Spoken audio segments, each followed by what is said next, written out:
3. How big are the big corporations? We hear a great deal of talk these days about the menace of big corporations and statements about how big they are. Are these statements true? No, I am not a friend of corporations. In fact, I've just wound up a loser in a battle with an insurance company, and it has left me wound up and mad. However, the Bible makes it clear that we must tell the truth about someone irrespective of our personal feelings. Michael Novak has recently given some data on the 500 largest industrial corporations in America.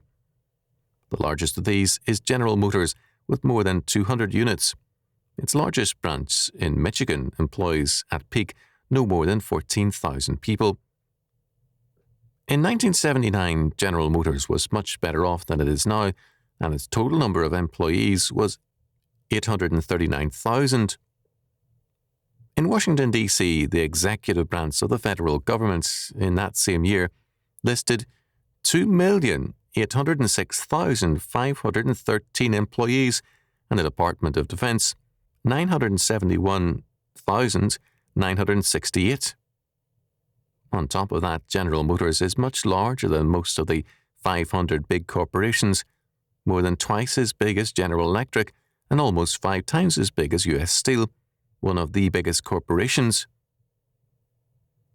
The smallest of the 500 largest corporations has only 529 employees. In other words, no corporation compares with our biggest federal agencies, and some are quite small in reality. Most of our bigger corporations are closer in size to a big university system, such as the University of California. But this is not all. In 1979, General Motors had to pay out in interest on loans 93 cents of every dollar of net profit. This means that General Motors was and is in a very shaky financial situation. To varying degrees, this same bad financial outlook was faced in 1979 and is worse now by all of the big 500 corporations, save one smaller one. How big are the big corporations? Not very big indeed. If you put a handful of the biggest federal agencies together, you will far outweigh in money and manpower all 500 of the biggest corporations. Where bigness is concerned, our problem isn't Washington, D.C. and the federal government. Our problem is not big business and big labor, but big government on city, county, states and federal levels. This does not mean that we don't have problems with some big businesses and big banking. For one thing, they are on the whole gutless when it comes to fighting big government, especially on the federal level. My point is that we've been fed a line about bigness.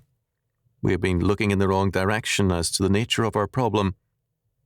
The federal government creates inflation by deficit spending, but the corner grocery store and the power company get the blame for raising prices when they are simply trying to keep pace with inflation. When I was quite young, haircuts were 25 cents. My last one cost me $4. The barber, like the grocer, the service station, and the power company are simply reflecting the fact of inflation. He did not make it.